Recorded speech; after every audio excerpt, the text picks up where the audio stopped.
Okay, good morning. Welcome to the Legislative Committee on Administrative Rules. And January 18th, 2024.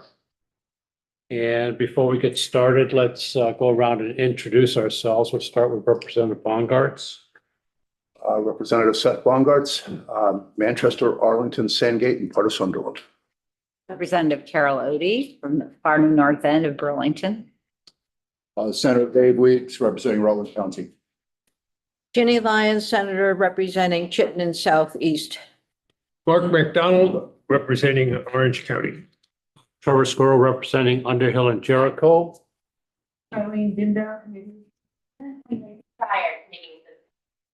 on Zoom, we have Ledge Council. See if she's paying attention. All right, Anthea Dexter Cooper has a sick child today, so it's joining us remotely. And I believe we have two more folks coming, but we'll get going. All right, first up will be the minutes from January 4th, 2024. Any discussion? Approve the minutes, Mr. Chair. Okay, we have a motion to approve the minutes of January 4th. All those in favor, please say aye. Aye. Opposed? Thank you. All right, first rule up this morning is 23P36, Department of Health. Amyotrophic lateral sclerosis, ALS registry rule. Amyotrophic lateral sclerosis. And just FYI, that bill went through our committee and I did provide approval. It does meet legislative intent. And I think Natalie, is it Natalie Wheel? I can't hear you. Uh-oh. We okay there, Lindsay, with our end of it?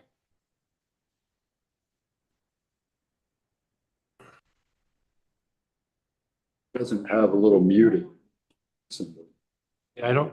Sometimes if you go back Now it's- out and come now it's back in. Does she have her headphones plugged in? You have a headphone plugged in? How is this? Can There you go. I hear you. Oh, that's great. Okay, thank you. I'm sorry about that. Chair Squirrel and committee members, thank you so much for having me here today. My name is Natalie Weil, and I'm a policy advisor for the Department of Health. With this filing, the department is proposing to create the amyotrophic lateral sclerosis registry rule. This rule implements the Vermont ALS registry created by 18 VSA Chapter 4A that requires the Commissioner of Health to establish an ALS registry, incident registry system for the collection of information determining the incidence of ALS and related data. In drafting this rule, the department worked with an extensive list of stakeholders: the Vermont Medical Society, a neurologist at the University of Vermont Medical Center, Dr. Lcar, a neurologist at Dartmouth Hitchcock Medical Center, Dr. Elijah Stommel, the Board of Medical Practice, the Vermont Association of Hospital and Health Systems, the Center for Disease Control and Prevention, the Michigan Department of Health and Human Services, and Maine Department of Health and Human Services. So with that, I'm happy to answer any questions you may have.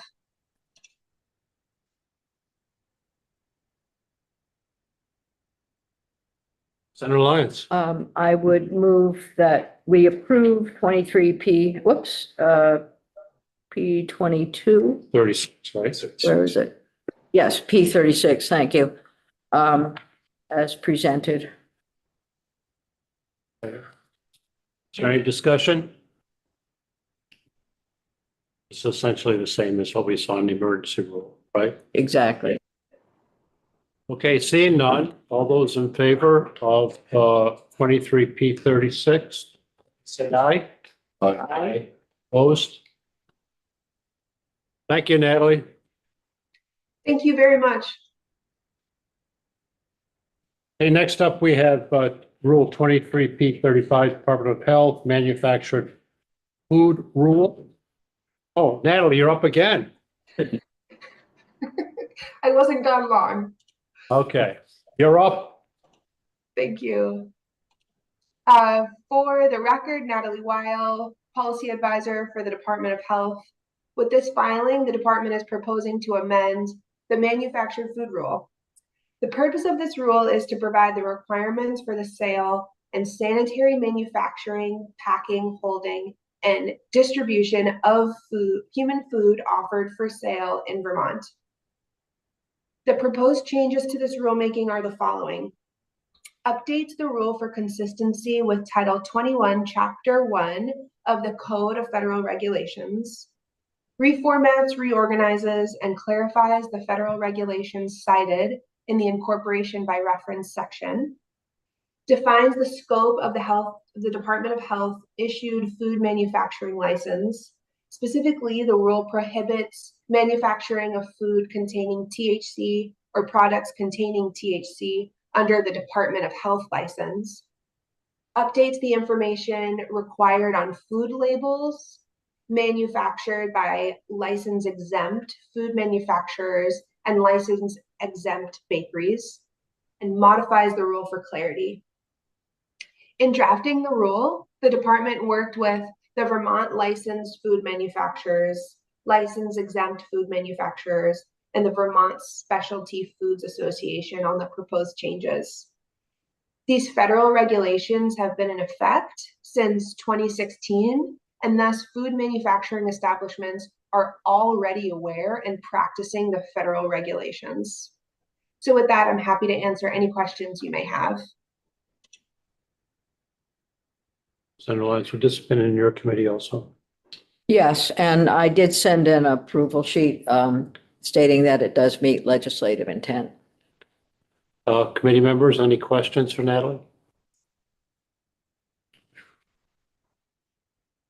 Senator Lyons. All right, so I will move that we approve 23P35 manufactured food rule with modifications proposed by the Department of Health in correspondence dated January 14th, 2024. Okay, we have a motion from Senator Lyons to approve Rule 23P35. Any more discussion? Seeing none, all those in favor, please say aye. Aye. Opposed? All right, I think you're done now, Natalie. Thank you. So much for having me. Have a good one. Okay. Next up, we have Rule 23P23, Agency of Natural Resources for Water Supply Rule. Ben Montrose, Drinking Water Program Manager for DEC. I take it that's you. That's me. Any specific? Yeah, or come over here. That way you'll be closer.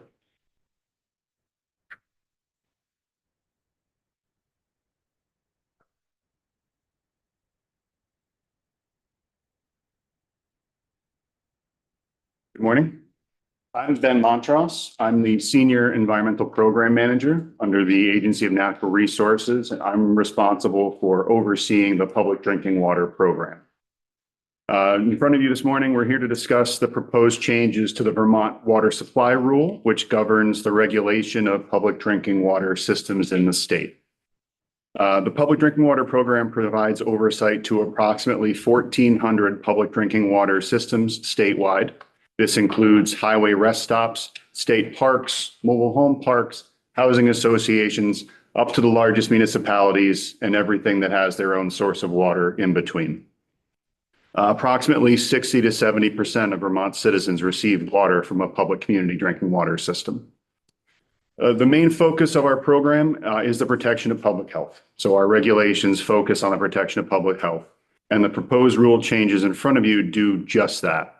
They increase public health protection through increasing the regulations and for both the quality of the water and licensing of the professionals that work to treat and deliver that water. There's 8 key changes within the body of the rule that we're going, that I can briefly touch upon. One of the biggest is the incorporation of the revised total coliform rule. The state of Vermont has what's called primacy or primary enforcement authority over a little over a dozen federal regulations that come out from the EPA, and we have to incorporate into our regulations. We can be no less stringent than the EPA and the federal regulations. Often we incorporate by reference and point to the federal rules, except for certain things such as PFAS, where we have our own state standard. So what we did for the revised total coliform rule is we incorporated by reference, except for a handful of special primacy concerns that were specific things. It's a bit of a choose your own destiny in the rule of some if-thens. We had to identify what exactly we were going to do with the ifs and thens. We've been regulating total coliform and E. coli in drinking water since 1991. Federal rule changed in 2016. We incorporated that change into practice in 2016. This is our writing down what we've been doing since that time.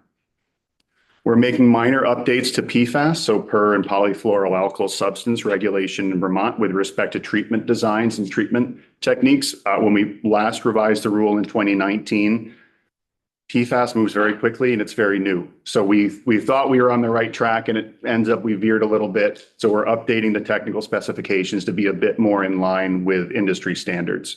We're also doing some very specific updates that we had the best intentions, but we just wrote something down slightly incorrectly with respect to how we calculate compliance after a water system addresses PFAS. There's changes to the oversight and certification or licensure that the operators running public drinking water systems need to follow. It expands what the larger and more complicated water systems need to do by way of having trained and certified professionals responsible. Every certified drinking water system has to have a certified operator, and there's different tiers based on the complexity of the water system, the complexity of the treatment, things like that that are employed. Proposed rule expands and unifies protections through updating isolation or setback distances for public drinking water sources. This is not Act 250. This is not a land use regulation. Basically, what we're saying is you can't have a transfer station within X feet of a public well. But what that means is it doesn't mean that the neighbor can't put a transfer station in. It means we won't permit a well within that distance from a transfer station. So just clarifying that, adding some clarity to what those distances are, and then taking the potable water supply rule, the wastewater system and potable water supply rule, and taking those protections where we didn't have some and applying them to public sources so that homeowner wells in some instances had greater protections than public wells. So seeking to kind of reconcile all of those setbacks. The rule updates the approach to fluoridation of drinking water systems for those around 30 public systems that add fluoride for dental benefits. We made some updates to the language to make things more gender inclusive. And there are some administrative changes detailing what types of permits are required when for consistency, for adherence to statutory requirements, and to just write down what we've been doing all along for the program history. And then there's some other miscellaneous housekeeping where we've kind of done some copy and pasting over the years, and it said see section 12.3, but 12.3 doesn't exist anymore, so it's 12.29 or something like that. So a little bit of cleanup with that sort of thing. In terms of the process that we took to get here, we engaged with stakeholders early on prior to going to ICAR, including years of input from our operator certification advisory committee. We have a group of industry professionals that come in regularly that meet with us to discuss certification and the operator licensing program. So we had input from all of those groups and some other industry groups and other stakeholders that helped steer the rule. We went to ICAR, we put the draft rule out on notice. We informed water systems and industry groups. We held 2 public hearings, one in person, one remotely. We reviewed a bunch of comments. There was several comments primarily relating to the operator certification, proposed changes that we were seeking to make. So we then engaged with stakeholders a bit more and then pivoted the approach as a bit of a compromise to try to meet systems and municipalities from where they were coming from in order to be a bit more sensitive to workforce concerns. So with that, happy to answer or attempt to answer any questions you may have. Any members? Mr. Chair. Yes, So Senator McDonald. we're wrestling with housing issues. And one of the things that keeps cropping up is, do we permit housing in areas in the waters where raw sewage is dumped in? Are these rules designed to take water from the places where raw sewage was dumped in upstream and fix the water so it's consumable by the public? In a way, yes, so, I mean, certainly the pipes can't be right next to each other, but we have about 50 or so systems that pull water from surface water systems. So of the around 1,400, about 50 pull surface water. So predominantly Lake Champlain. Montpelier has Berlin Pond. Barrie has the Dix reservoirs, things like that. So we certainly would prefer to not have, the pipes very close. We have setbacks and we do have treatment and filtration standards to address biological concerns and filtration concerns. We're not specifically addressing those topics, but they do exist in the state and federal rules.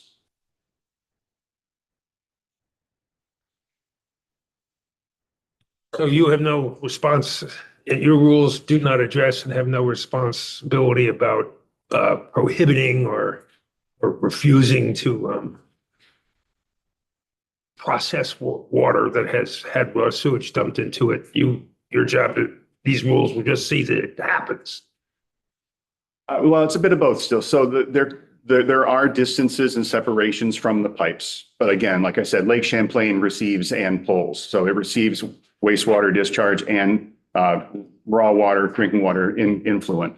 It does have standards for the amount of disinfection that needs to happen and the amount of filtration. And if the water doesn't meet those standards, what the follow-up is, which would be a boil water notice in case there is a large storm event and then the systems can't meet their standards. So, Mr. Chair, I get the impression that should we dump more sewage in, that this agency believes that the rules will prevent that from causing harm. That's a bit above my pay grade, I think, in terms of, the volumes there, but there are protections in place for what the systems that currently exist. Be curious if someone has set a limit beyond which we shall not go. And I guess the answer is no. We're the ones that will set the limit collectively. Yeah. Thank you. I had Representative Bongart's notes underlined. Just reading through the comments, and there were issues about, I think with some operators, about whether the way they do it now should be partially grandfathered. And then there were issues around staffing challenges, and very small operators like campgrounds and cost benefit analysis. I mean, so could you just talk a little bit about, kind of touch on those three things, I guess, and how you said that you went back and did some more work with the operators, but you didn't actually quite say what it was how you addressed those. Yeah, for very small systems such as campgrounds, we actually made it slightly easier with respect to the level of oversight and regulation. The rule was very, very black and white with respect to different types of treatment requiring higher level operators, but most often these small systems have a service contract with a professional. So we basically relax some of those standards, assuming that there's a contracted treatment provider. So for the very small systems, it's probably a little easier, a little softer regulations. How does that change from how do these rules actually, you said that, in a way it's been in effect since 2016 and they're already doing it, but it still seemed like there was still some concern, even though they've been doing it since 2016. So how do you reconcile all that? That's a good question.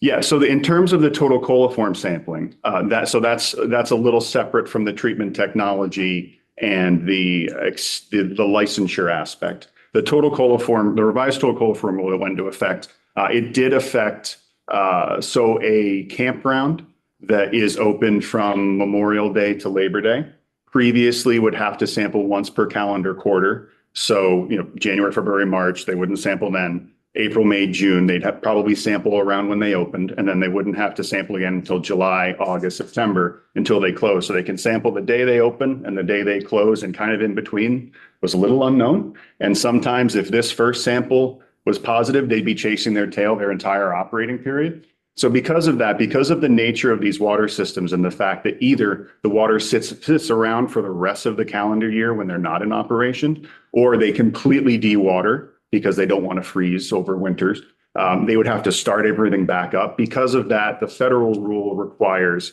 a seasonal startup procedure, which is a checklist that we created that they have to go through to say, we turned things on, we ran the water, we flushed the water, we disinfected the equipment, we flushed the water again, and we took a sample. And then those systems would need to sample every month they were in operation, so you didn't have that bookend aspect. So that is something that was increased in the federal regulations that we employed.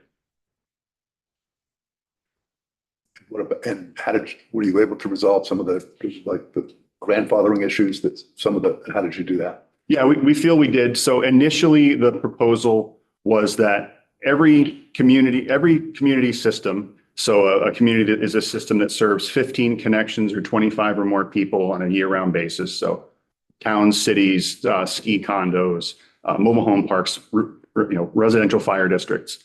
If they served 500 or more people and had multiple pressure zones, so they had booster pumps to serve different aspects of town, or they had fire protection. So you may not realize this, or it may just not be something that you're aware of, but fire hydrants are connected to potable drinking water pipes.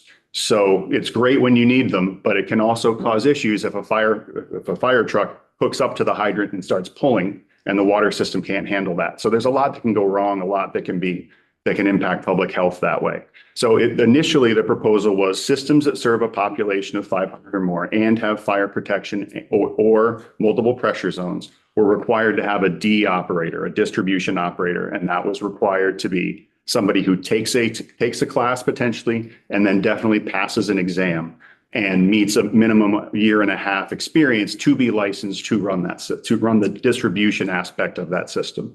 So that was the initial proposal. Some of the reasons behind that and working with our committee was that I'll use Berry City as an example. So if you're driving out 302, there's Reservoir Road. The reservoirs for the Berry City water system are up in the woods, 8 miles away from Berry City from the first user. So that there's an operator in the plant who is certified and licensed and well-educated and trained to make the water up in the plant. And sometimes, I'm not saying this is the case for Berry City, but sometimes whatever happens in town is up to the street crew or is up to somebody else. Not good enough. There's a lot that goes on in the distribution systems, especially as we found this summer with the July flooding. I have some numbers I can tell you about that, but we wanted Berry City to have somebody certified and licensed to make the water and somebody certified and licensed to deliver the water. So initially we said that person needs to take exam and be licensed from scratch and go from there. The comments we received were that could be difficult. Staffing challenges could be problematic. If we've been working here for all these years, why can't we be grandfathered? We don't love the grandfathered aspect because maybe they've been working here forever and they haven't taken classes because they haven't been licensed and it might be, stuck in time.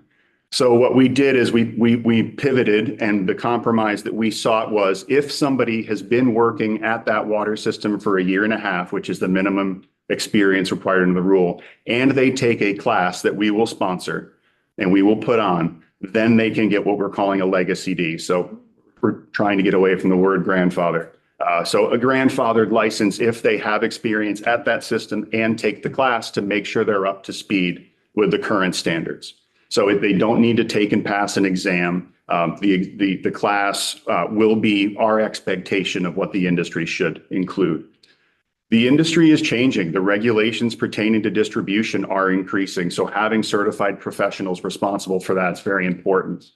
As we saw this summer, I'm really into facts and numbers, so I may bore you with this. It's actually pretty short, but this past summer, so actually, let's take a step back. Summer of 2022, so last summer, between July and August, we saw 237 total coliform positive samples and 3 E. coli positive samples.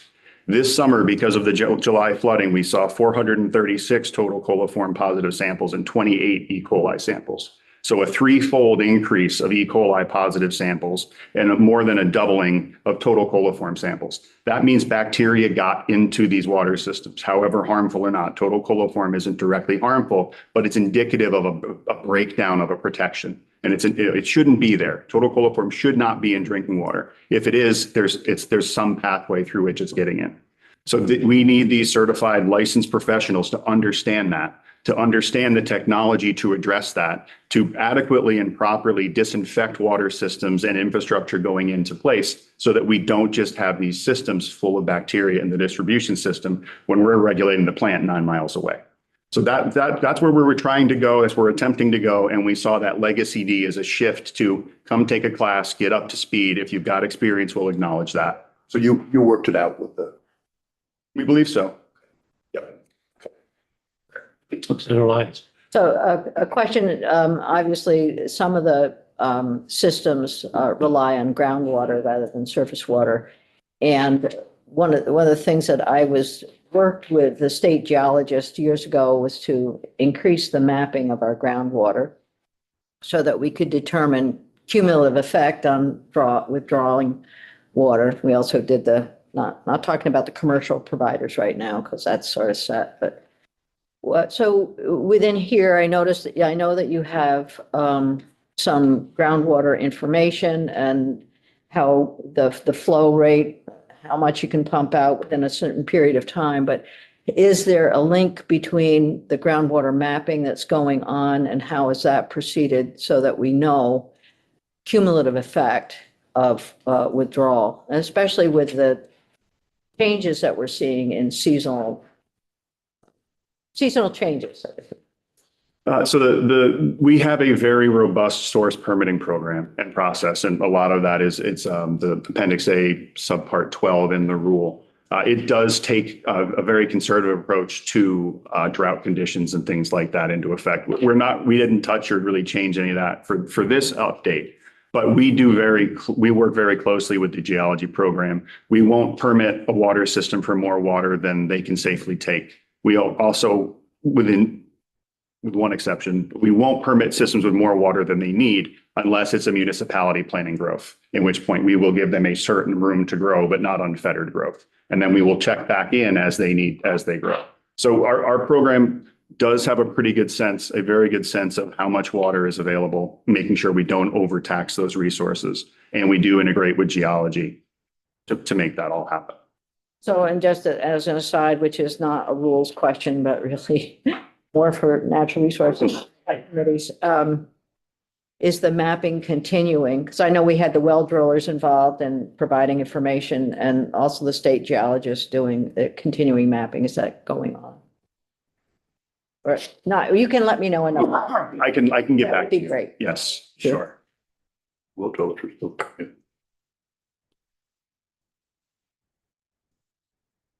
Senator Bray. Good morning. This came up during COVID when there were a lot of staffing shortages and people had to scramble. Can you comment a little bit on the staffing crisis that some comments alluded to, and are you addressing it? How are you addressing it? For instance, availability of training, things like that. We have a very robust training program. Currently, we have a contract out with the Vermont Rural Water Association, which is an industry group. You may be familiar with Liz Royer and some of those folks. We contract with them every year to provide our training. They do countless trainings at a very highly subsidized rate. I believe it's between $30 and $40 for a half-day class. So, the financial aspect is not, I don't feel it's overly burdensome given the resources it takes to put in. So we have a robust training program. Rural Water Association has an apprenticeship program trying to get young people and people like that into the industry.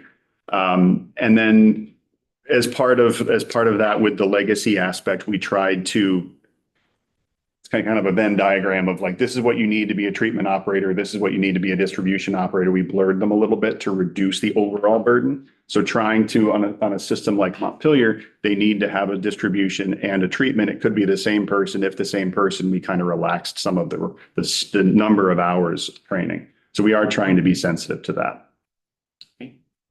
And then my other question is, the per and polyfluoro alkyl substances, you have, CL levels and, 5 are characterized, and I just wanted to check that the 20 parts like, per, we, so many zeros, 20 parts per million, maybe? Per trillion. Trillion, right? Yes. Keep going. Yeah, Part exactly. per trillion. Yeah. Those, that's for if there's just one present, right? Is it not also that if that you have, that's the threshold for them in aggregate? Correct. Yeah, for the 5. So the standard is 20 parts per trillion. And that's any individual compound or any combination of the 5 adding up to above 20. Thank you. Senator Bray? I would move approval of Rule 23, P23, Agency of Natural Resources Water Supply. We have a motion to approve Rule 23P23. Any discussion? Additional discussion? Seeing none, those in favor, please say aye. Aye. Opposed? Okay, thank you. Thank you very much. If that's the end of the rules, we have something? We get a lot of testimony in here from government officials. Rarely do we, this is for you. Don't go away. Do we get stuff? Do we have information recounted to us that's live and isn't being read off a sheet of paper? It makes a difference. Thank you. Thank you. Totally agree. Okay, we have a rule for next week, which is the less PCP rule.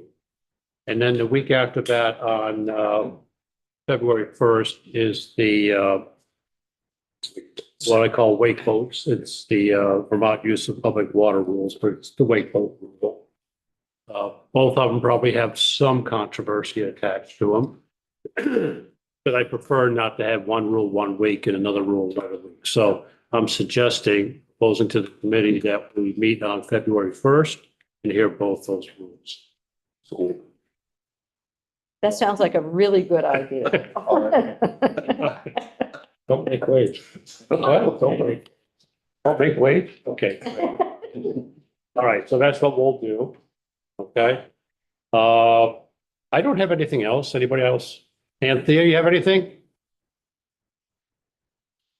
No, okay. Senator Bray? Yeah, I know that I've had, guessing many of us may have had, questions about the wake boat rule. And I had told people who had opinions one way or the other that they, have the opportunity to either come before Lcar, send things in writing, or combination of the two. And I don't know if we're seeing a growing list of witnesses or not. Every once in a while, we have a topic that we get a lot of people in. Are you talking about, The wake boat rule for the first? I got one person's testimony yesterday and closing. I know that there's more coming, but I haven't heard from anybody else. Yeah, based on conversations I've had and email exchanges, I expect to see more of that. So there'll be that. And on PCB rule, I think it's, we already have a letter from one of the committees of jurisdiction that voiced an opinion about that rule. So it'll be an interesting. Which committee would that be? Not ours. I'm sorry, Which committee would that be? it would be House Education. Oh, Charlene's gonna forward that to you after this meeting is over. She didn't want to Yeah. conflict the two. You'll get I it. think together. it came to me and to Charlene. It's because of the PCBs in schools, right? So that's the connection there. Senator Lyons. so given that we won't have a meeting next week, it would be very helpful to see whatever we get on the rules coming in the subsequent week.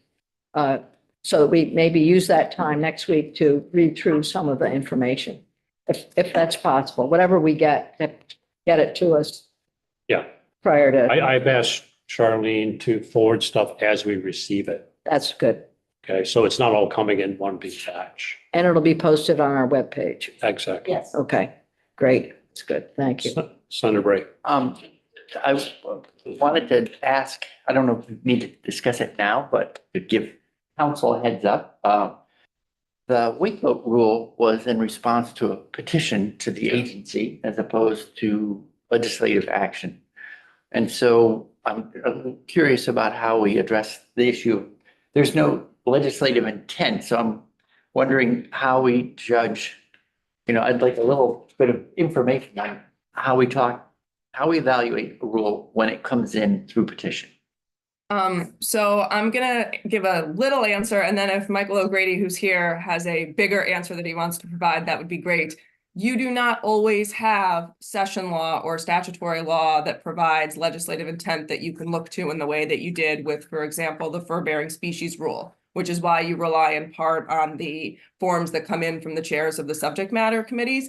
But Michael O'Grady has looked at the actual existing codified law there and could provide a more specific to this instance answer, I hope. So Anthony and I actually talked about this question yesterday, and you raised a good point, Senator Bray, in that the use of water statute was enacted years ago. And how do you determine what legislative intent was when likely, maybe Alice Emmons and Dick Mazur are the only ones left from that time period?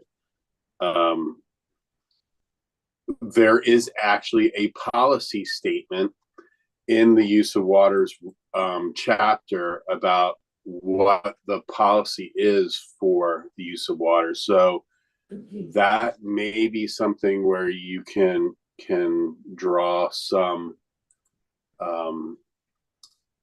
legislative intent. And then it's the second sentence of that policy section. It says the purposes of the rule shall be to further the maintenance of safe and healthful conditions, prevent and control water pollution, protect spawning grounds, fish and aquatic life, control building sites, placement of structures and land uses, reduce fluvial erosion hazards, reduce property loss and damage, preserve shore cover, natural beauty and natural stability, and provide for multiple use of the waters in a manner to provide for the best interest of the citizens of the state. So I think that last clause is probably helpful, but I think you could use this policy statement to argue either way. And I mean, and how about there is language, I'm forgetting exactly where, when it talks about obligation of the secretary to manage potential conflicts in the least restrictive manner. How does that bear on? That is actually in the rule. That is not in statute. Right, thank you. And do we have the language of the petition itself, so that we know what I'm not recalling from our packet if we have. I haven't seen it. Petition. We don't have the actual physical petition, right, from ANR. So we could request that I actually have a sort of a phone appointment with Maggie today, Maggie Gendron. Yeah. So I can ask her about that. That'd be great, because given all the things Mr. O'Grady just listed for reasons, policy reasons to manage waters, it'd be helpful to know what of those criteria, which ones were cited in the petition itself and what wasn't cited, because we're hearing from people with different interests amongst those range of reasons to regulate water.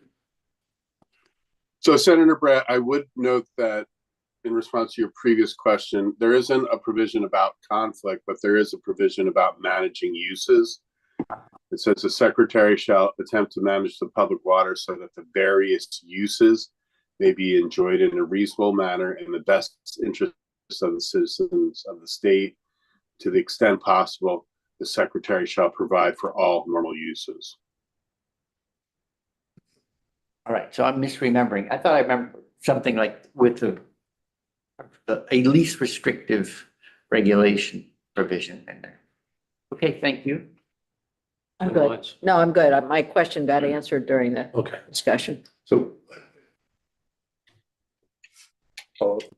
so Michael, with what you just read, how do we, this is not a policy committee. How do we, because we all have probably our own sense of what would be in the best interests of Vermonters as it relates to use of the water. And mine might be here, somebody else's might. So how do we, and that sounds like a policy discussion. How do we not slip into our own views and our own sense of what the policy should be in this context? It's normally kind of easy because we try to look to legislative intent. Here it sounds a little more complicated. I don't know how you answer that Can't answer that question. Okay. because I looked at the statutory authority and I looked at what the agency set out as their statutory authority, and it's within their statutory authority. I looked at whether it was factually based and therefore and a reasonable person would support it, which is, a shorthand of your definition of arbitrary. The agency and its brief explanation of scientific information, which is not very brief, it's about 12 pages long, goes through in detail why they are doing each of the proposed aspects of their rule. So I don't know if you can say it's arbitrary, because I think a reasonable person could look at that scientific information and say, oh, I understand the factual basis for it. And that leaves you legislative intent, which you've just identified as difficult to discern, considering Okay. this was enacted decades ago. Thank you. Representative Odie? My question was answered. You're good? Okay. Any other comments, clarifications? All right. Thank you, Michael. You're welcome. Thanks, Anthea. Anything else? Okay, this meeting's adjourned and we'll meet again on February 1. Thank you.